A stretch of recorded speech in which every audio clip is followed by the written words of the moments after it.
Hello everyone, and welcome to episode 1 of the new mini-series, which I'm calling the Cartograpur campaign, because I love a play on words. In this series you will be playing as Noodle, also known as Nifamoruki, a Urnivoran bearfolk person who is trained as a drunken master monk. Let's get into it, shall we? It can't be the motion. You're no stranger to this swaying motion. A slightly unpredictable rocking and unsteady legs. You've been around enough intoxicated people to have learned the motion very well. And it comes in great use when throwing a hostile opponent off of predicting your next move. So the motion can't be the reason for this feeling of sickness and unease. You look down at your long, noodly arms resting on the handrail of the edge of the ship, and past them into the waves undulating the deck beneath your feet. It's time to be honest with yourself. You know exactly why you feel queasy. Having stopped ignoring it and pretending it doesn't exist, you allow it to catch up to you, and soon you're 4 years old again. The screams and the crying and the hurried shouts all start off a little muffled, half-remembered. But they begin to sharpen as you smell the fresh dirt and blood. Much like your clothes, your instinct to cry is passed down to your younger sisters. It suits them. They're young. But you're too big for it now. Ngairi's holding Maya on her hip and moving slowly, even slower than usual, and you have Manaki by the hand and are following closely. Why are the Draconi here? They don't come to Peapa. Not usually. Are they attacking? No, many of the Pakeke are talking to them. Everyone seems scared. Manaki's scared. Her paw clings tightly to yours as she sobs. Ngairi continues to lead you out of the town. You think of asking where you're going and why, but you trust that Ngairi wouldn't be leading you away like this without good cause. Besides, you want to show Manaki that you're strong and smart and you can protect her. Your memory flashes forward now. You're on a cart on the road, and the driver barely pulls it to the side before a huge mokonui comes stomping along the path. You've seen the small ones before, in the forest, and you've been warned by your matua about these big ones, but seeing one in person was awe-inspiring, and Manaki, Maya, and yourself could only stare as it stomped past.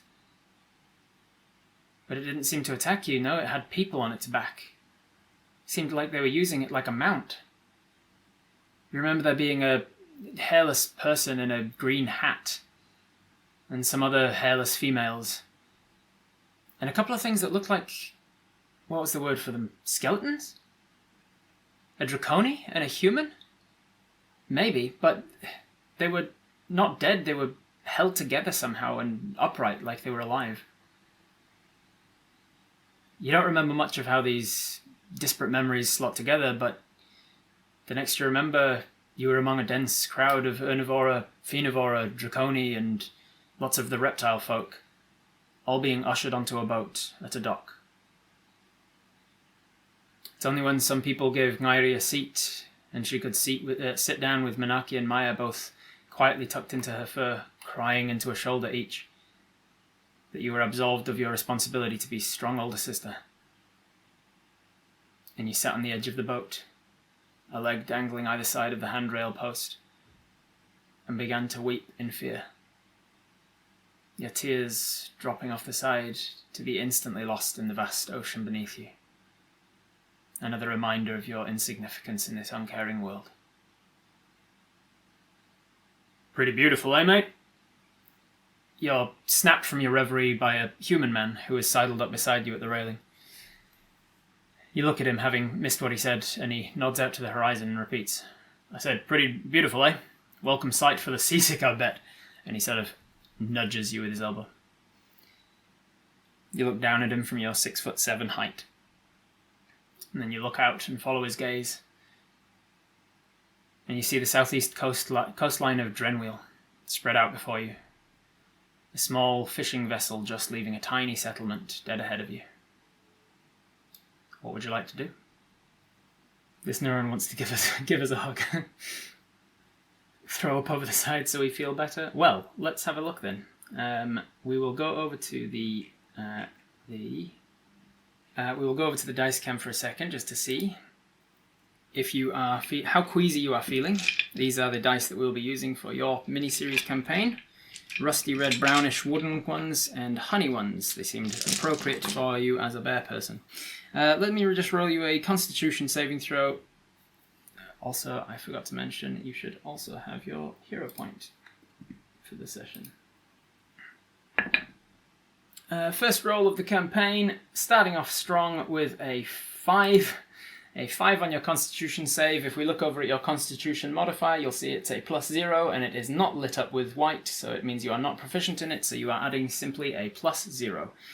And as you open your mouth to ask him, is that Drennwiel? Suddenly the nausea and the memories of how sick you felt that day of being forced away from your home and not knowing even why. You open your mouth to ask why, but instead comes out, and you lean down over the railing and just slam. Just vomit into the ocean. I'm sure it's very endearing. Better out than in, mate. And pats you on the back. You wipe your mouth, realizing you're going to need to wash your fur later. And you say, is this Drennwiel? And he goes, I bloody hope so. Sometimes the fish need to be fed, yeah. First thing we did in this campaign was throw up, indeed. You are a drunken master monk. You're no stranger to vomit, having worked in a bar for a lot of your life. Oh, sorry about that. Glad we're almost done with this. You been here before? He says, yeah, I've been here before. I'm from Zweden. Head over to Portsend every so often for work. It's a nice country, nice island, I should say. Can't wait to set my foot on land again. Yeah, I bet. And the ship trundles forwards, getting closer and closer. The resolution of the town in front getting clearer to your eyes. You can stop and pay attention to something that's not moving, and it helps a little bit with the steadiness and the pushing down of the memories of the last time that you were on a boat. You look out towards Drennwiel, getting closer, and you see this tiny little fishing vessel that had just set off start to pass by. There's 2 humans on board, seemingly not really focused on you, just focused on their jobs of making sure that they're hoisting the sails correctly and steering the boat. Is this our first time in Drennwiel? It is, yes. What brings you here? Oh, I'm heading there for work again. I got a trade situation with the people of Portsend. What do we see at the shore?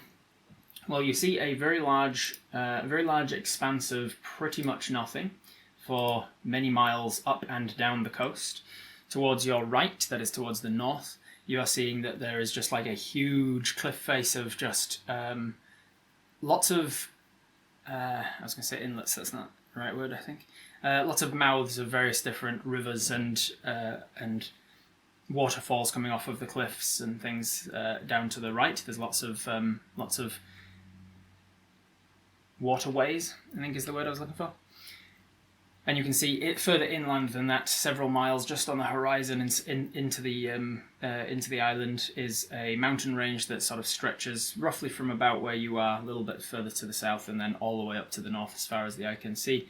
And you can see that the wind and the wet wind that comes off of the coast will hit those mountains, and that's why there's so many waterways to the north.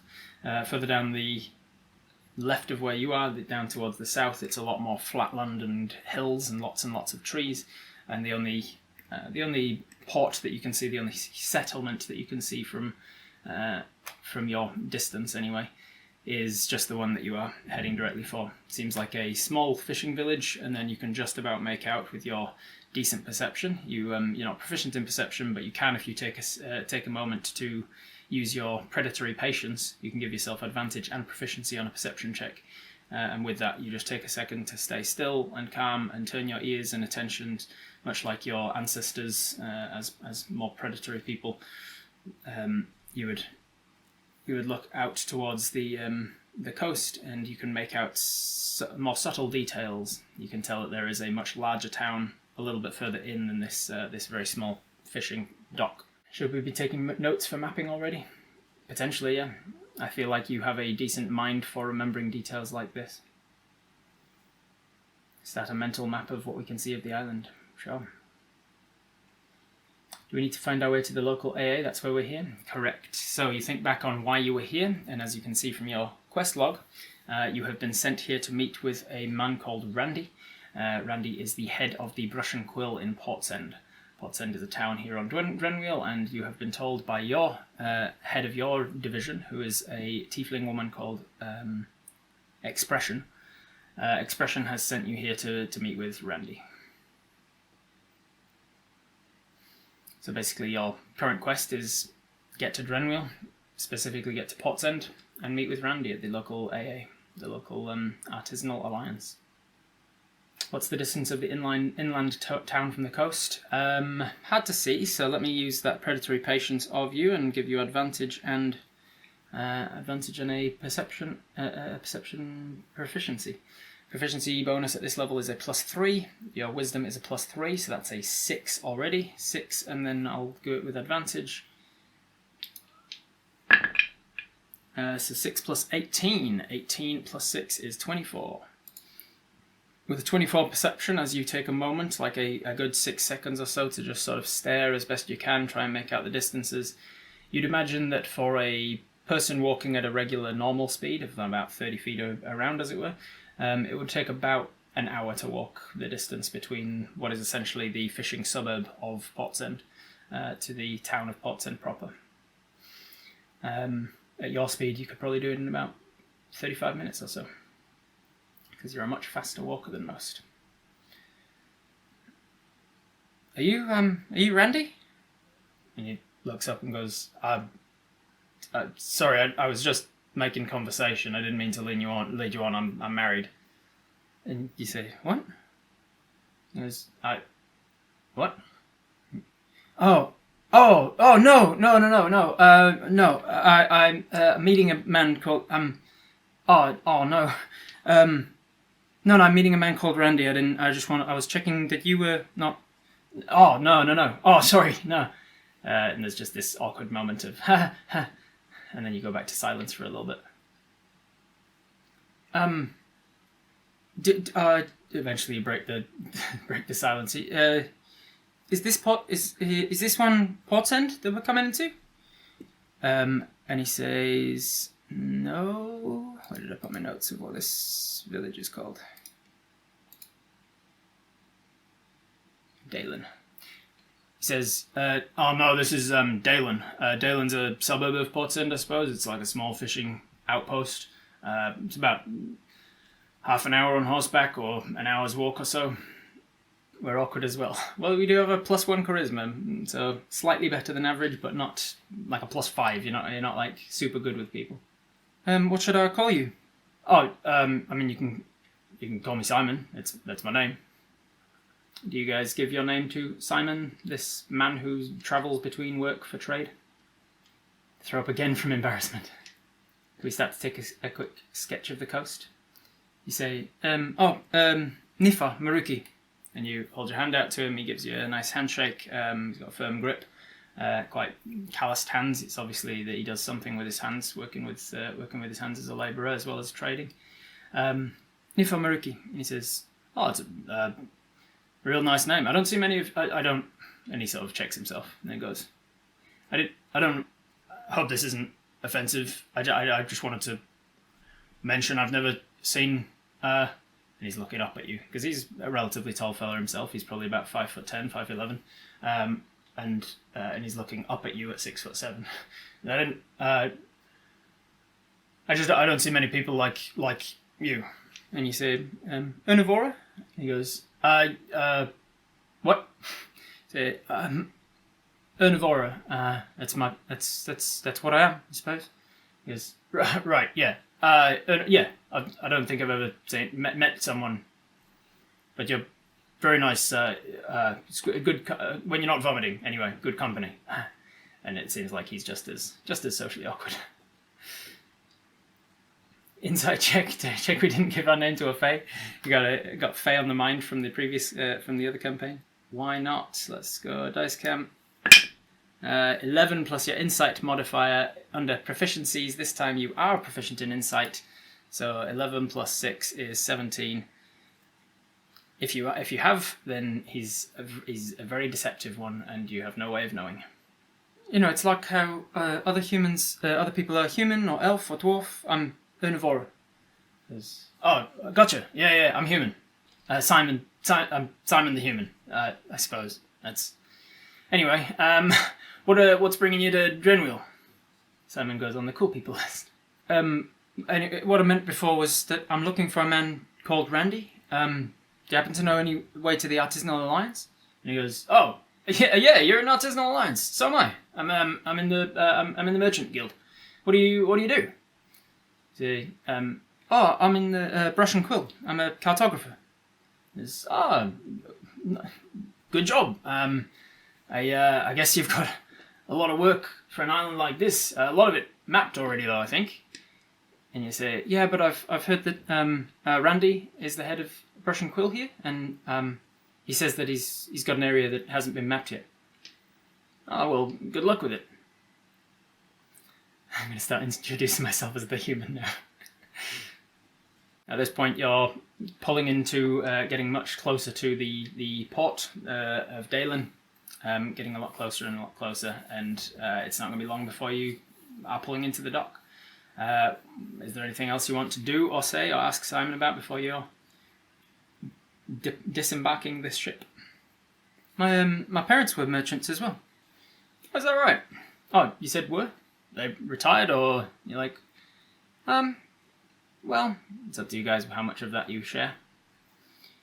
What do you trade? This is wooden products mostly, furniture, and I'm a lumberjack, and I'm not in the lumberjacks guild. I'm in the merchants guild because it had better perks for me. But I cut trees on Lorenthal, and I usually ship them over to Portsend, or sometimes vice versa, but it's usually that way around.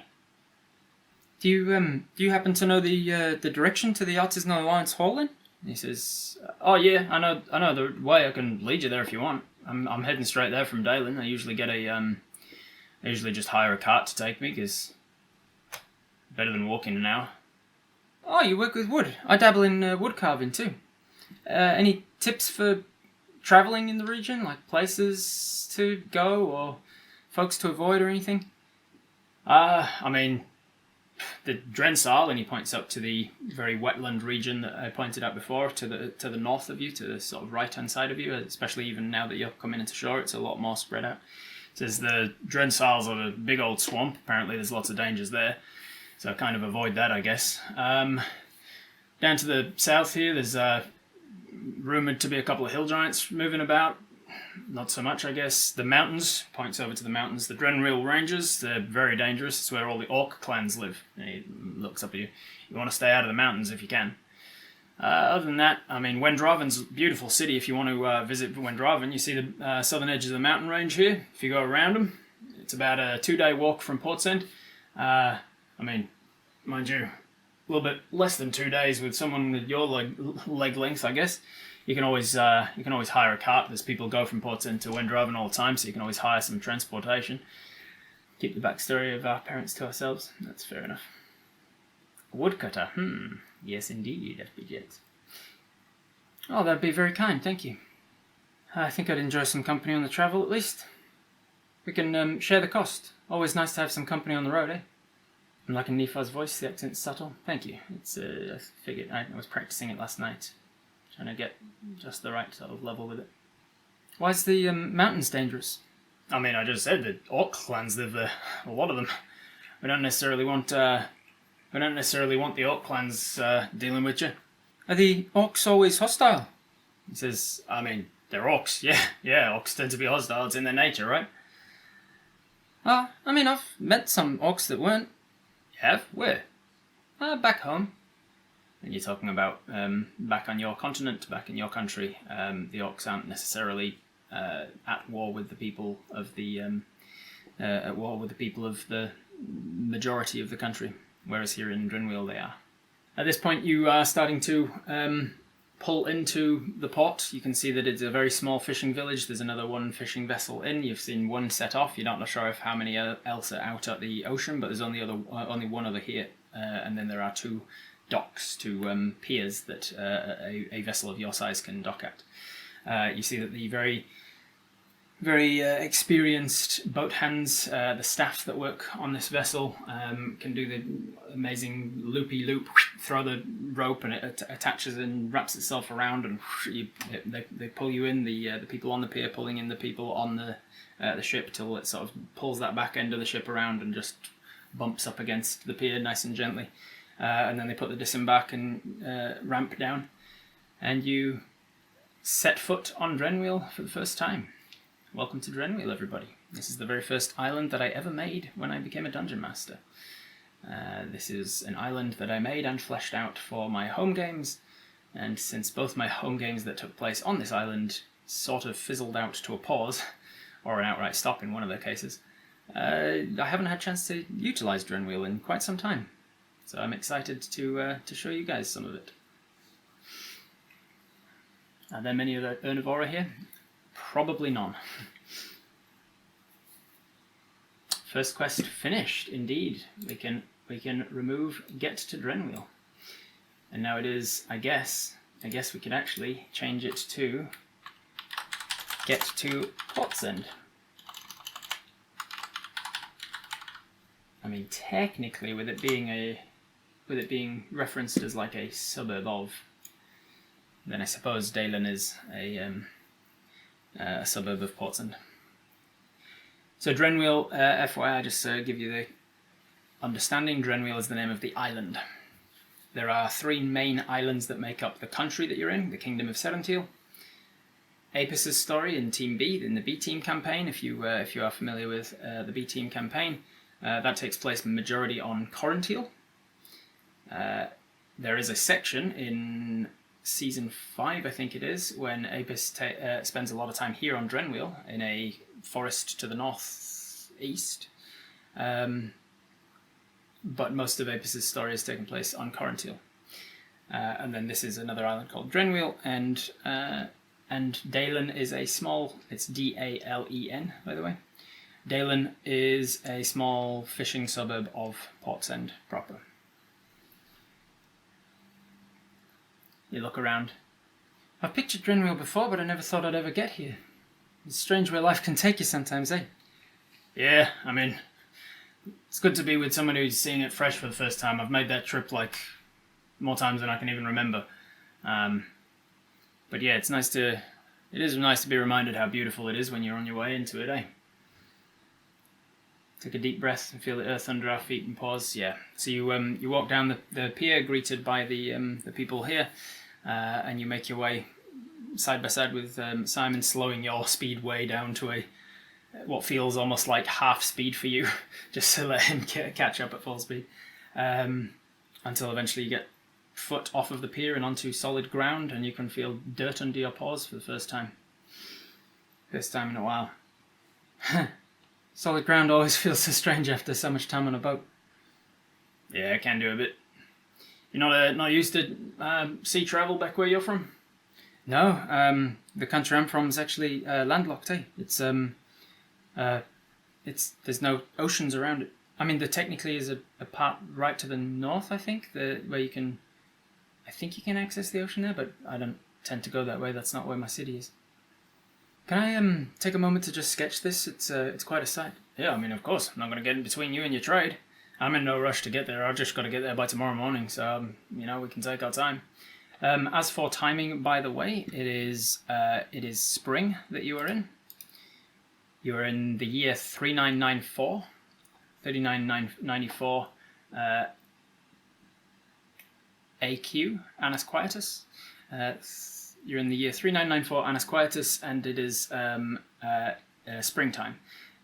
I rolled for your birthday already, and coincidentally I got the same week as Apus's birthday, but a few days later. So your birthday is coming up in about a month's time. We probably won't see it in this particular mini-series, because we're probably not going to be seeing an entire month of Nifar's life.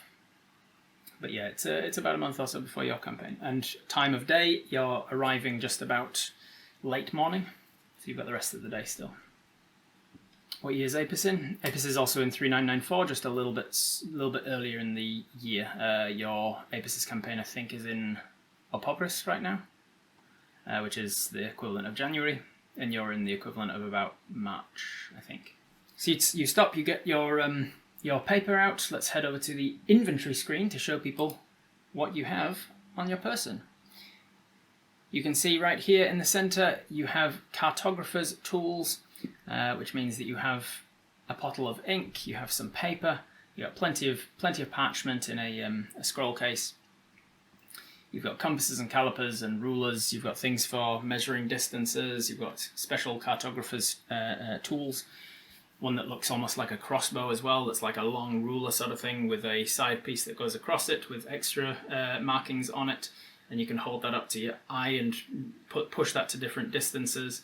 And then you can use that as a judge of like, well, if that is this far away from me, then it's this far away from each other. And you can use that as like a landmark divider. And it's got a screw that you can tighten like a wing nut so that you can untighten it and flip it parallel so it can fit into a bag. It's a nice long thing that you can flip out. So you start doing some sketches of the island. You start using some of the memory, the recent memory of what it looked like on your way in as well. I will ask you when we can get back to the main screen here, boop, to make me a Cartographer check. This is your first Cartographer check. This is just to see how your initial sketch of the area goes. So, cartography. This is going to be proficiency with it, because you're proficient in Cartographer's tools, as you can see under tools. So you're going to be adding your +3 proficiency bonus. Now, are you doing so with dexterity? Like, is it about how well you can draw? Are you doing so with intelligence, meaning like you're actually taking proper measurements and such? What do we think this is going to be? Is it just about sketching at this point, getting an idea of it, or is it about actually doing measurements of this area? Rough sketch. Dexterity, intelligence makes sense. Okay, looks like you guys are divided, so this is going to be your first poll. I need a thumbs up, thumbs down in the chat. If you are following the channel, you have access to the thumbs up, thumbs down emotes. They look like a yes and a no gauntlet with a thumbs up, thumbs down. One is red, one is blue. Makes it nice and visual for me. Let's say that if you want to use dexterity, use the thumbs up yes emote. If you want to use intelligence, use the thumbs down no emote. And this will depend on what your focus of your check is all about. Whether you're focused on just getting a nice quick sketch of what the area looks like. Ooh, yes it is. Okay, lots and lots of yeses. The yeses definitely have it. So with dexterity, you're not focused on using those tools then. You leave the cartography tools in your bag, you leave your calipers and your compasses and your rulers all in your bag. You're just getting out the parchment and a bottle of ink. You find a podium, as it were, that's usually used for the workers of the dock, the dock master, to put his notes on who's coming in and out and what time they arrive and things. He's not using it currently at the moment. He's talking to the captain of that ship, getting details from him, so you quickly just use that, unscroll your parchment, get a sheet out, unscroll your bottle of ink. Simon's just patiently watching as well because he's interested in what you're doing. Simon's probably just like somewhat distracted by some of the wood of the pier as well, is giving it a bit of a kick and seeing if it's rotten, see if they could do with changing these planks out. And you're giving yourself as quick a sketch as you can of the area as you walked in. Is it sort of the landmark that you were wanting, the coastline that you're trying to sketch out from memory, or are you actually looking around the town, the small sort of fishing suburb of Dalen and sketching Dalen out? What is the purpose of your sketch? What are you doing? Sketching the establishing shot of the town from a coastal approach. The coastline with the town on it. Coastline. Yeah, okay. So most people are saying we're doing the coastline approach. So because you are using dexterity, that is a +4 to your modifier. You are proficient in Cartographer's tools, so this is going to be a +3 as well. So you've got a +7 total. Let's go to the dice cam and roll with +7. 17. I'm not sure that there's much I can do to block that out without screwing everything else up, so I'll just do that another time. With a 24 total, you managed to sketch out something that looks very good, and after about 10 minutes or so, the dockmaster comes over and says, "Excuse me, could I?" And you say, "Oh yeah, sorry," and you start to move your stuff, and he goes, "No, you can still use it. I just need to." And he reaches down and grabs the book from underneath the thing you were using on top of the podium. He just goes, "I just need that," and pulls it out, flips it open, and walks back over to the captain of the ship to talk to him. And Simon's really impressed. Simon is looking over your shoulder, and wow, it's quite the impressive recall you've got. Could never get my head around that. My drawings always look like they've got 3 arms, and I always forget how big a person is. There's always something I forget to put on a person. Eyes are always in the wrong place. Maybe I should try landscapes, eh? Oh, it's a skill. You practice it, I guess. Eventually, you feel like it's pretty good. So you get out your blotting paper and you dab off any excess. You put your ink away, and then once it's blotted, you sort of roll it up, place it back into your scroll case. Well, I don't know about you, but I'm pretty hungry. I usually grab a bite to eat before heading into Portsend proper. You want to grab something to eat? There's a nice fishery here. Do you eat fish? What do you guys think? You guys eat fish? I mean, you are a bear. Yes, salmon bees. Sure. Might help to settle my stomach, eh? Yeah, probably. Yeah. I always find there's a nice little fish shop that's just up here. And he leads you into the town of the suburb of Dalen proper. It's a very nice little quaint thing. It's nice. Actually, let me double check what the weather is like today. Yeah, right down the middle, like I was going to say anyway. It's a windy place. There's a lot of wind comes in from the east, and so it's blustery and a little bit chilly with it being early spring. But it's also a very pleasant day, and it's not raining. So you eventually get to this like fish and chip shop essentially. Outside there's a barrel, like a really large barrel with just filled to the brim with water, and there's live fish swimming around in that. Really easy to shoot them. There's a couple of tables set outside as well for people who want to dine in, as it were. And there's one table inside. There's only a small place inside. The interior is mostly just for the kitchen. You walk into this area, and let's see. Let me open up my NPC table and see who it is that's running this chip shop. Just give them a species. That would be the dominant species of the area, which would be human. Let's give them a gender presentation. That is going to be male, so it's a human man. And finally, let's just give them an age, which is going to be somewhere in the late 50s area.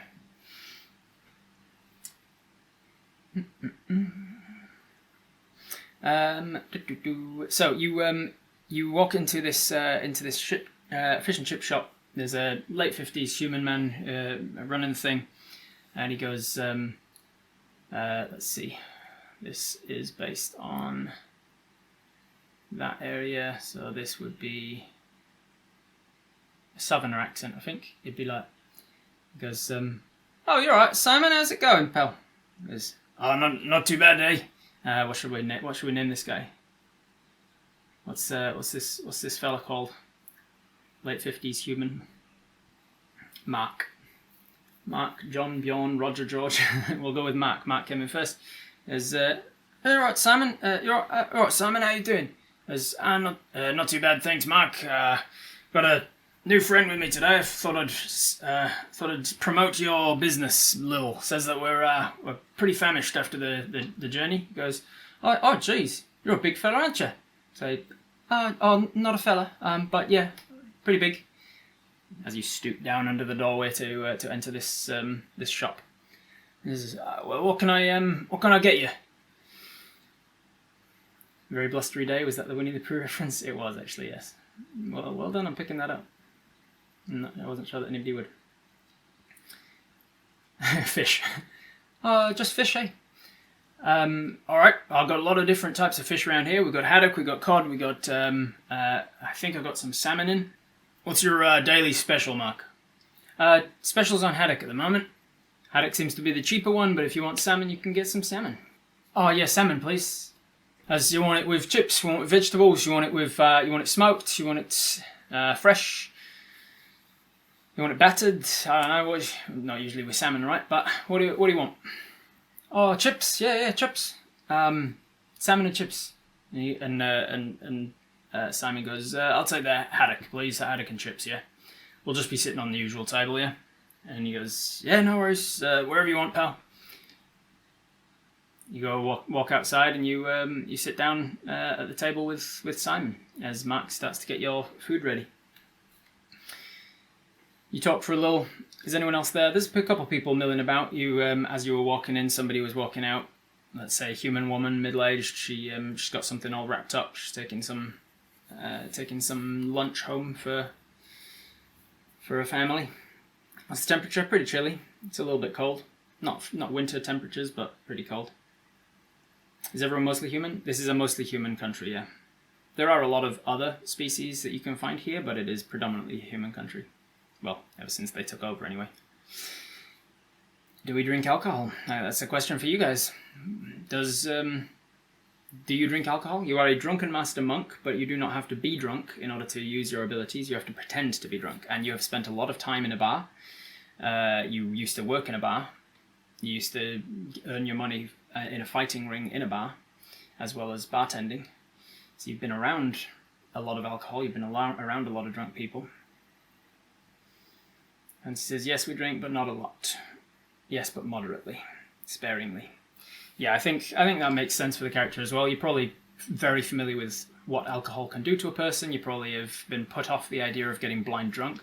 You're not like a drink until you pass out kind of a person, but I think you can enjoy the subtleties of the differences of various different alcohols from having worked in a bar and sampled some of everything. Drink for the taste, yeah. And probably mead because of the honey content in it, perhaps. Nod and smile to anyone staring at us, because I assume that since they probably don't see many Ernivora. Yeah, you do get a few glances from people walking down the street, and a couple of people are double taking. It's not like you're the first person that isn't human to have ever been here. They're used to seeing tieflings, elves, dwarves, hobbits, dragonborn, those sorts of folk. Even a couple of Goliath from time to time. Half orcs with half human heritage, half orcs with half dwarf heritage. There's a mixing pot of folk that do come through here, but animal folk are relatively rarer here, much rarer than even tieflings and things. And I will point out as well on that note, under your species features on your character list, you'll see that you have an intimidating presence. That is a nature of being part of the Nivora species, part of the species of animal folk that are based on carnivores. So your felines, your canines, your ursines, and so on. Because you are a predator species, or at least you are based on them, you are just passively intimidating. You have a +5 to your passive intimidation modifier. So people are more likely to take note of you and maybe steer clear until you are proven to be safe.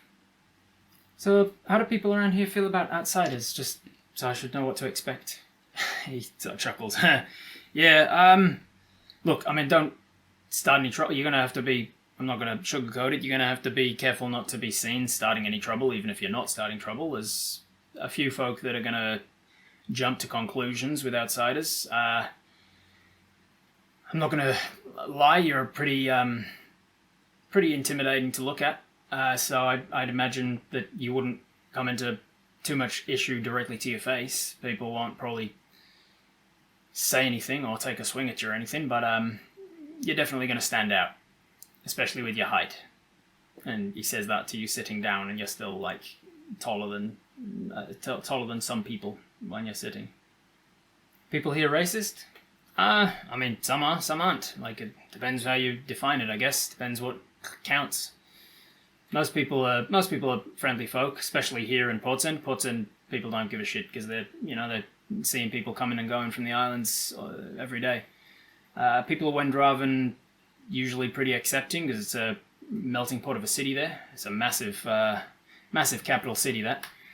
But the further round you go, you head up north through maybe Stanton. Stanhon can be a bit iffy. They tend to... Stanhon, sorry, I should explain. Stanhon's a little further north. If you go around from... And he points again at the horizon to the mountain range. You go around the south to Wendraven. Or, if you're feeling risky, you can head through the mountain pass right here. And he points sort of almost directly inland from where you are, directly west. You head directly inland. There is actually a mountain path that goes through a pass. It heads to a small town, crossover town called Holdover. And then either way, you go around or you go through. Once you're at Holdover, if you go north, there's a city called Stanhon. It's a dwarven city, but lots of humans live there now. And then if you go further inland, further north than there, you're starting to get to, well, a place called Lake Town's a little bit racist, in my opinion. Like, I know that there's a half-orc woman that owns a shop there that often gets vandalized. I've been through there a few times because I usually head through Lake Town to a little logging camp to the north of there. There's a little logging camp up there, and that's where I'm getting a lot of my work from. Keep heading west all the way to the coast there, and you get to Fenshaw. Fenshaw's the port city on the other side of the island, and I'd say you're probably more likely to get people going a little bit iffy about your presence if you go all the way in there. Anything major happened on the island?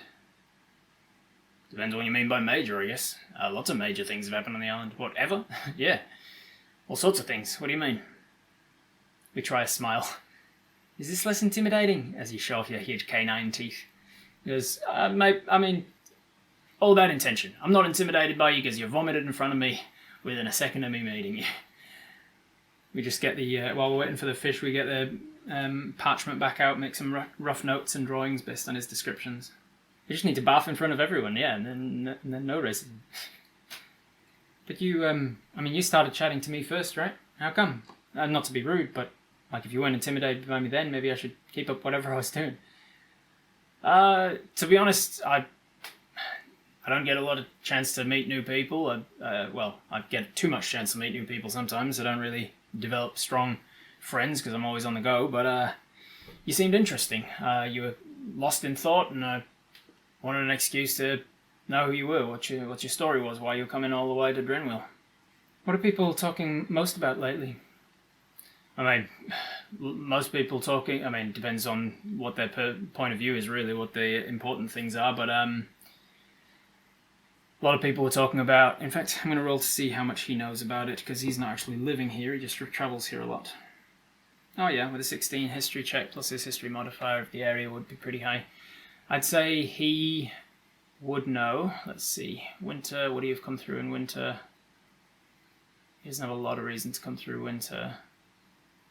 But he probably has done a couple of trips already this spring, and he would have heard the gossip at that point. Yeah. He says, apparently according to the sources, as I headed back through Starnhorn last time, right before winter they were attacked by orcs. Wasn't unusual in itself, because the orcs usually try to attack Starnhorn every few years just to try and get through. You see, the mountains, and he gestures to the Drennwiel ranges again, the mountains are very difficult to traverse. Incredibly dangerous to get up there, especially if you get stuck in there in winter, you're almost guaranteed to die. But there's very few mountain paths that lead down from the mountains to the foothills, right? There's an area about halfway up on the western side, Starnhorn, hence why Starnhorn was built there. It's a real easy place for the mountains to actually get up and down from the mountain range. Everywhere else is huge cliffs, lots of avalanches. And so way back in the day, so stories have it, orcs used to live on this island a lot. Humans came in and sort of pushed them away, drove them back, had a big war with them.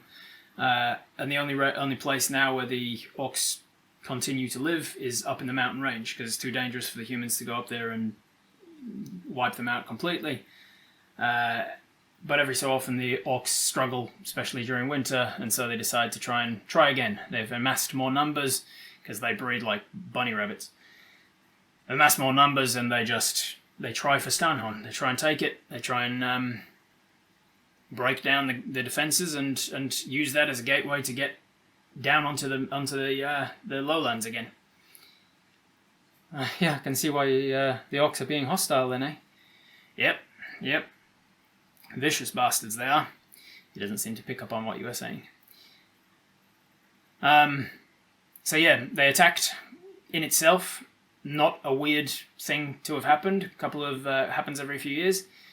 But the weird part of it was they banded together. You see, the orcs are quite disparate amongst themselves. One of the only reasons that they fail every time they attempt is that there's only really one clan attacking at once. There's a lot of different orc clans, and usually it's just one at a time that tries to make a play for it. But this time they banded together, which was weird. They seem to be getting combined under some sort of leader. And so they almost made it through. They actually broke into Stanhorn proper this time. They got all the way through Stanton, which is the sort of watchtower, I guess, the place up in the mountains that's meant to be first port of defence. They managed to get in there without them raising the alarm. Managed to get all the way down to Stanhorn proper, broke through the gates, and even got into the city. Word has it that some sort of adventuring group was passing through and managed to drive them back up into the mountains. Bloody lucky, if you ask me. Yeah, well, I'm starting to get why they need someone who can map safer roads, eh? Yeah, and maybe that's why you're here. Maybe you're here to map out the safer areas of how to get around. So you mentioned avalanches. Does that change the landscape much? I mean, yeah, probably. I don't. To be honest, I don't know much about the avalanches and the mountain range and things. I would imagine that the Drennwiel ranges have not been mapped at all.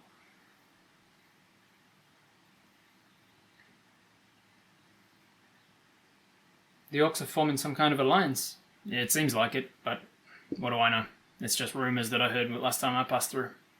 This feels like something that's going to have story relevance. Maybe. At this point, Mark arrives with your lunch. He places down the fresh salmon and the chips in front of you, and a battered haddock with some chips in front of Simon. And Simon turns to him and says, "Oh, thank you, pal." And he just drops a few coins into his hand, and he looks to you and sort of gives a wink, and he says, "I got this." Oh, are you sure? How much was that? He goes, "There's nothing. I got it." That's why Simon's going into specific detail. It's for everyone who doesn't have this content of things that might become important later. It's not just Rob just choosing to monologue. I mean, there's that as well. I've created a lot of content on this world, and I'm happy to get the chance to tell you all about it. But yes, this is exposition, as screenwriters call it. This is things that might come up later. Oh, thank you. It smells delicious. So, looking down at your kaimawana, your seafood, you tuck in. It is, let's see how Mark does. At this point, he has proficiency in cooking utensils. He's not following a particular recipe because he's just done it so many times, so it'd be his dexterity. I think human man dexterity, understandable to be like a +2, and then his proficiency is probably a +2 or 3. Let's see how he does.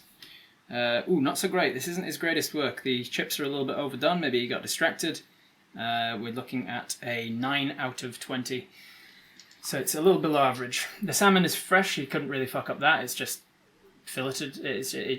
Maybe there's, with a 9, is that bad enough to have? No, I think he's deboned it properly. He's deboned it. There's nothing wrong with the salmon. It's fresh, but it's just that the chips are a little bit off, a little bit overdone. Eat carefully to not scare people. Yeah. Are there any people around here that have peaceful relationships with the orcs? Let's see. We're ranging away from his area of expertise and even away from the areas of gossip that he would have heard on his travels. So 3. Yeah. No, he doesn't know. He goes, "Not that I've heard of." You mentioned that you have orcs back home that are not bloodthirsty, horrible people. Like, yeah, there's some orc clans in Ronajaya that... He goes, "Where?" Ronajaya? Never heard of it. It's a continent on Treorcockshire. Oh. Oh, wow, you're from far away. Yeah. Well, I'm actually from even further away than that, but yeah, won't get into that. Yeah, there's some orcs there that get along with everybody. I mean, everybody there. Everybody gets along with their own people, I guess. And then some people get along with not their own people too, and others don't. I guess it's the same as here, but yeah, I've met some really lovely orc people. All right, I mean, to each their own, I guess. I wouldn't expect it from the orcs that you find here. I'll put it that way. Just barf after we eat so we don't scare people. At this point, let me see. Actually, is this person bold enough to come over? No, they're not. You with your actually, you're not proficient in perception. You're not proficient in perception. So yeah, you don't notice them either. From a dramatic irony point of view, the camera's kind of doing the over-the-shoulder dialogue between you and Simon, and every time it cuts back to your shot, there's just like one person extra in the background, and then like it cuts back and it cuts back and it cuts back, and as you're talking, there's just like a crowd of about 6 people who are just kind of across the street, just like. And then one of them kind of gets pushed forward to come and ask you what the hell you are, and then rolled a 2 on their bravery check. And then just the crowd sort of slowly disperses.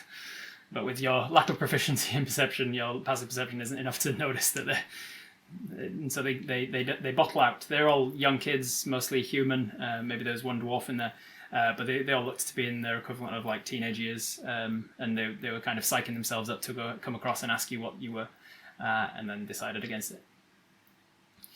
A character sheet says perception advantage. It does say perception advantage, but that is because you have advantage on perception when you are using your predatory patience. When you are actively trying to perceive something, you can turn on your perception, but passively you just don't have proficiency in perception.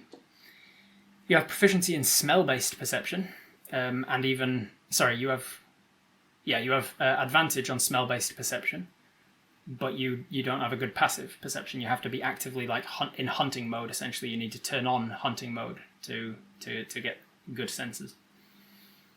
I imagine Simon's probably seeing all of that and actively ignoring it. Probably, yeah. Nose is probably full of the smell of fish anyway. Yeah. So at this point, you've finished your meal. It's all paid for, and Simon says, "Well, it's going to start getting dark soon, so shall we make tracks? It'll only take about half an hour if we can find a cab to take us." And he pops his head in the... "Thanks, Mark. I'll see you again next week, yeah?" He goes, "Yeah, right you are, Simon. How was it?" He goes, It was delicious as always, mate." You see how he does on deception. 10, average. And insight from Mark. Nat 20. He goes, "All right, come on, man. You don't need to give me that bullshit. Tell me honest, how was it?" He goes, "Chips were a little overcooked." He goes, "Yeah, fuck, I knew it. Fucking fries on the blink, yeah. Artificer came through and sold me a bloody thing that'll like time it proper, and I don't need to be worrying and watching them all the time. And I just stick it on, and when it gets to a right temperature, it turns a different colour. And it worked for a while, but I think it needs tuning or something because it's not like I'm pulling it out and it's done over. Anyway, I'll try and pull it out sooner, yeah? No worries." "No worries, pal. It's still delicious. I'll be back next week." "All right. Let's hail a cab, eh?" He heads across this small cobblestone street. There's a couple more people sort of passing, and what's going on here? And you look down to the dock, and you see that your ferry ship is just about to disembark with a whole new set of people on it to head back to the island you came from, Laurenthal. The Artificer's keeping himself busy for future visits, yeah. Medieval tech goblins, yeah. He put it in the wrong USB port and it messed it up. He had to unplug the Artificer device, turn it around, try it again, turn it around, try it again, turn it around. Why is it not going in either direction? It achieves a superposition before you actually can plug it back in again. His ice cream machine's also not working, yeah. Smile and wave at anyone who's gawking at you, and it's not long before Simon can holler over a cab driver and says, "Guys, are you working, mate?" He goes, "I can be." He goes, "Just to Portsend, yeah?" He goes, "Yeah, no." And he looks at you. "To you?" He goes, "Yeah." "No problem?" No, no problem at all." She kind of looks at you. "All right, hop on." And he jumps off of the front of his cart, walks over to the horse where it's tied up, and starts to uncouple it from its hitching post. Starts to rig it up onto the front of the cart as you guys climb up onto the back of it. Nod to the driver in a polite manner, and the driver sets off. And half an hour's journey rides you from the suburb of Dalen to Portsend proper. Carts visibly sit lower on that side. Not a lot lower, because although you are 6'7", you have a -1 strength modifier and no constitution modifier, which means you're not big, you're not bulky, you're not muscly, you're not a very hardy person, you don't have a shit ton of hit points, you're not like a bodybuilder. So you are very tall, which with it comes weight.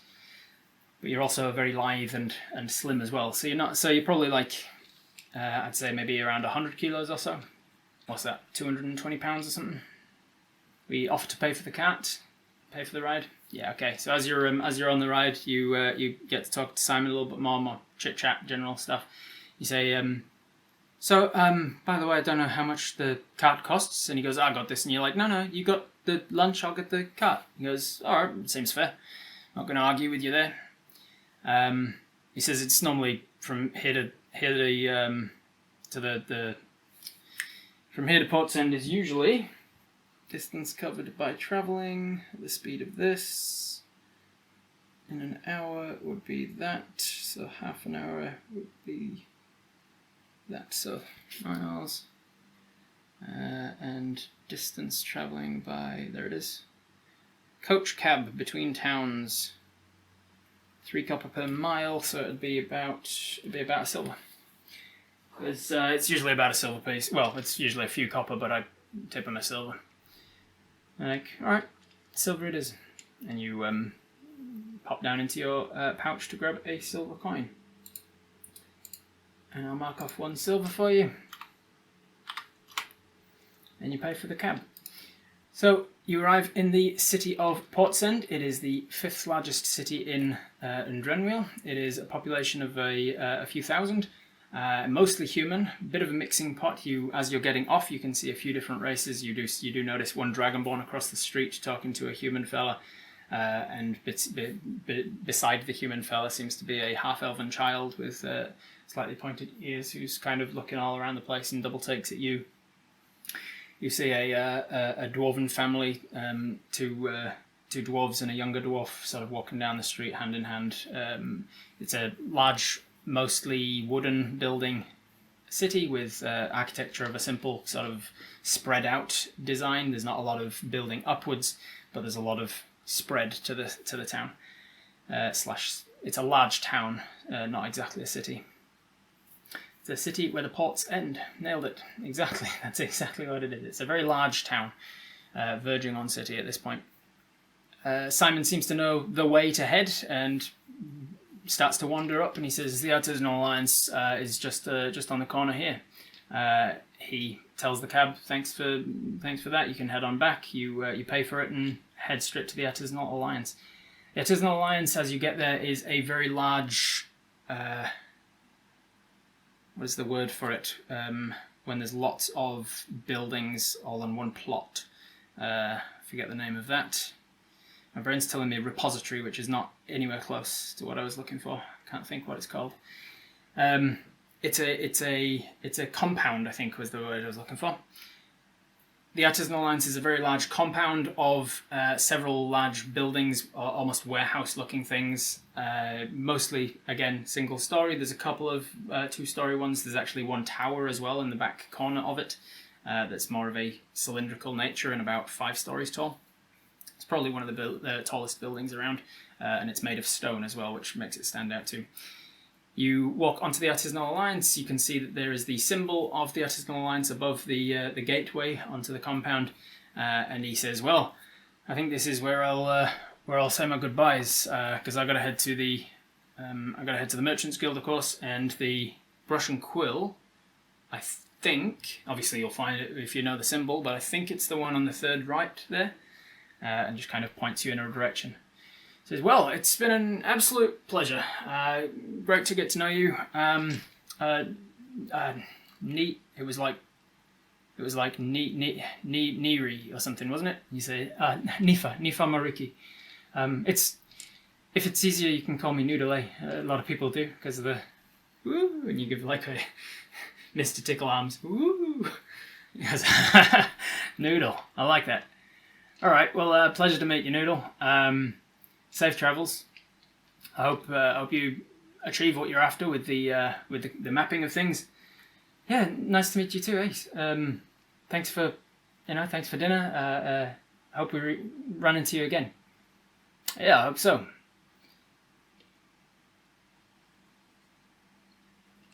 Thanks for the nice company. Safe travels and good trades for you. Until next time. And he walks off to his guild, and you head off trying to find the artisanal lines, the brush and quill specifically. Next time we'll play Simon Says. Imagine it's like those inflatable wacky guys at car dealerships. Yeah, your little noodle arms.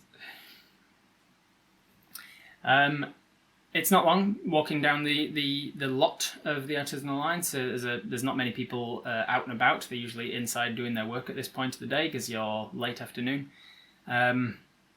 And he, probably early afternoon to be honest. But eventually you find the symbol to the brush and quill above one of the halls, the guild halls, and you head inside.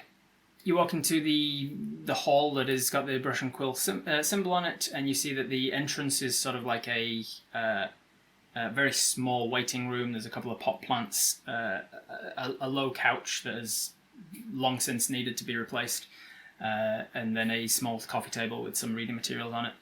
And then there's a desk in the corner with a woman sitting behind it. You see that she is a human, femme presenting, probably early 20s, a very attractive woman, obviously takes very great pride in her appearance. Let me give you an insight check to see if you can pick up on anything more than that, really. Let me put on the dice cam. Oh, good, 17. You see that? 17. With a 17 plus your insight modifier, which as you can see is you're proficient in it here. Insight plus 3 plus another 3 from proficiency, so 17 plus 6, 23. I'm looking for someone, Randy. With an insight check, you can see that the clothing she wears, though she obviously puts a lot of pride in her appearance, the clothing she wears indicates that she's not either she's not wealthy or she doesn't choose to spend her wealth on clothing. She looks to be having reused the same clothes again and again and again. A lot of them are starting to fall apart. She's quite possibly impoverished or just doesn't give a shit about about replacing her clothes. But from how she's wearing them and the colour coordination of what she's wearing and stuff, you can tell that she's got good fashion sense. So it's probably the former, that she's just not got a lot of wealth behind her. She's got much darker skin, eyes, and hair colour. She's got her dark sort of curly hair pulled back into a ponytail as she works, and she's got her head down, doing something paperwork like when you walk in. I'm looking for a Randy human. Is anyone here, Randy? Is anyone here, Randy? Oh, hello. Hi. You start with, and she doesn't look up. Excuse me. Sorry, I'm looking for Randy. She doesn't respond. Is anyone here called Randy?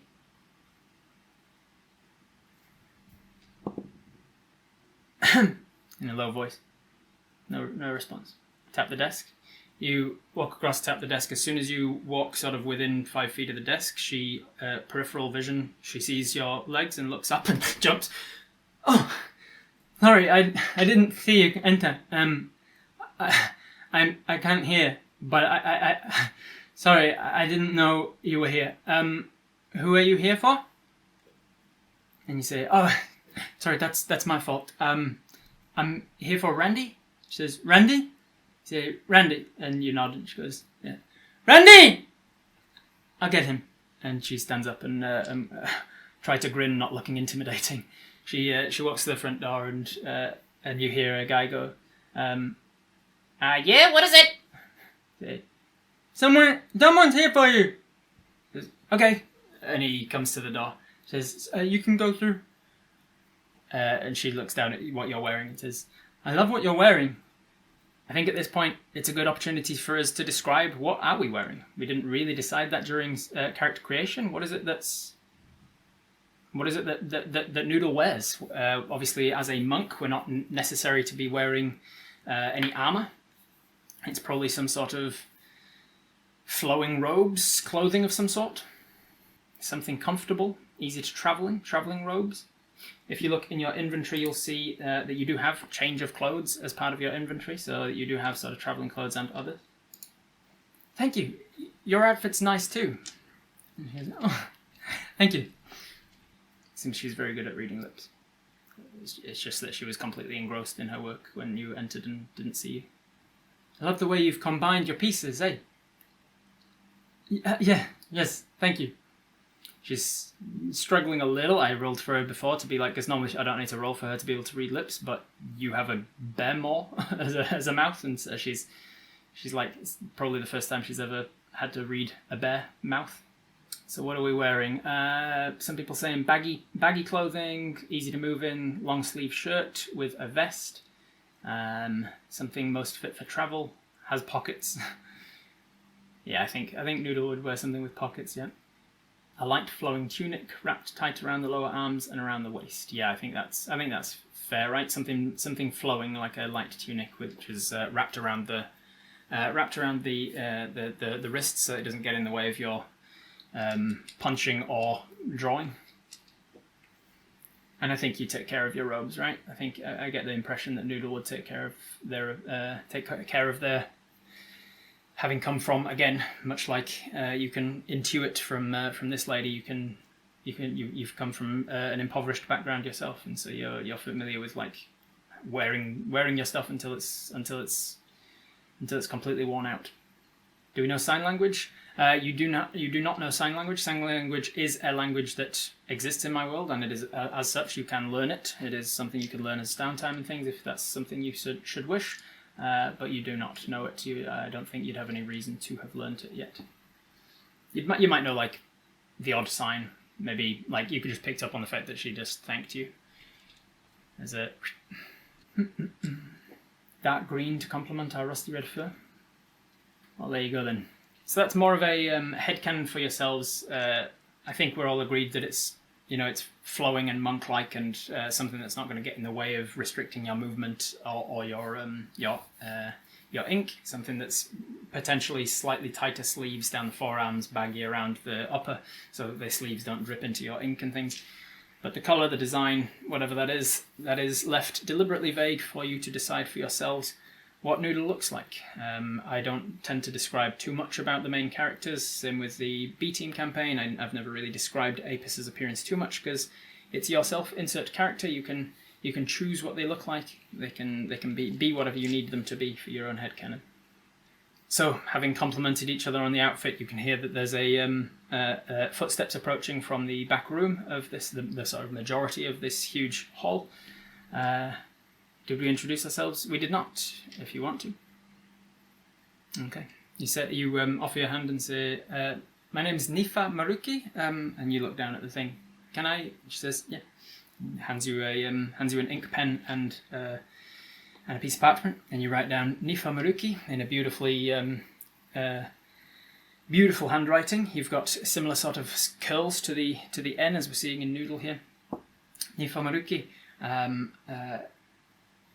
I think you just probably leave it at that. And she goes, Niwa Maruki.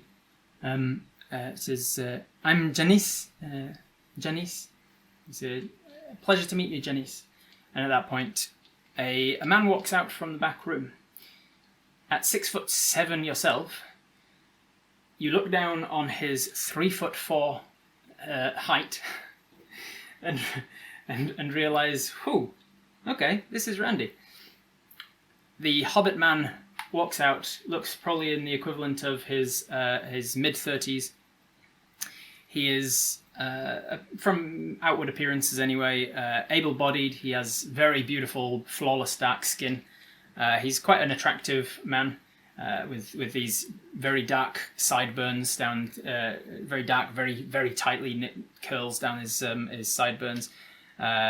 He has, let's see, where is he gone? I just lost him. I don't think you'd pick up on any of this stuff yet. I don't think he's, yeah, you're not going to pick up on any of the rest of that stuff. Yeah, a hobbit man, Randy, comes out to meet you. Oh, bugger me. Well, you're, wow, are you Noodle? You say, yeah, Noodle, Nifa Maruki. But yeah, my friends can call me Noodle. Oh, sorry, I didn't mean to presume. It's just expression called you Noodle in the letter I got. Goodness, I've never. Have you ever seen an urn of aura before, Janice? And he waves his hand to get her attention. You ever seen an urn of aura before? She goes, no, no. Looks back at you. Well, you can call me Noodle. You're Randy, I suppose. Well, I certainly am. No, I just a little joke. Yeah, I'm Randy Crocker, and he holds his tiny hand up to you. Even at his height, he's holding his hand all the way up, and he's reaching up to about 4 foot off the ground. So you can basically just, without lifting your hand, he's already just reaching all the way up to where your hand is, and gives you a little bit of a handshake. He's got a relatively weak grasp, but probably because he's a tiny little fella. I want to know what our rank in the Alliance is so that we can introduce ourselves formally with title and name to Randy. You are the rank of Journeyman, and Randy would be the head of the guild, head of this particular city's guild. Try and shake his hand, not to shake him fully. Yeah. He goes, well, yeah, I'm Randy Crocker. Come on in, I suppose. What's your head?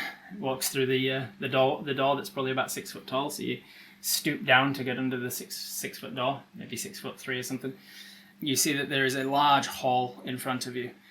There are 3 officers on your right hand side. Each above the doorways to them is a beautiful sign with some amazing calligraphy on them. Off to the left hand side you see other officers, just 2 of them with more signs. There is a gap for a 3rd office, but it is an open plan sort of kitchenette. And down the other side, down the far length of the hall, is a huge double doors for if they need to take anything in and out of the main compound of Artisanal Alliance proper. And the thing that catches your eye above all of that is right above that door, taking up the entirety of the back wall, right above the doors, is a huge 20 foot by 10 foot map. A detailed map of Drennwiel and the western coast of Lorenthal. And that's where we're going to leave episode 1. Thanks for joining me. I'll see you in the next one. What is the hive mind going to do next? We'll find out next time on Twitch Tales. If you want to be a part of that hive mind, join me, twitch.tv/Robert Hartley GM.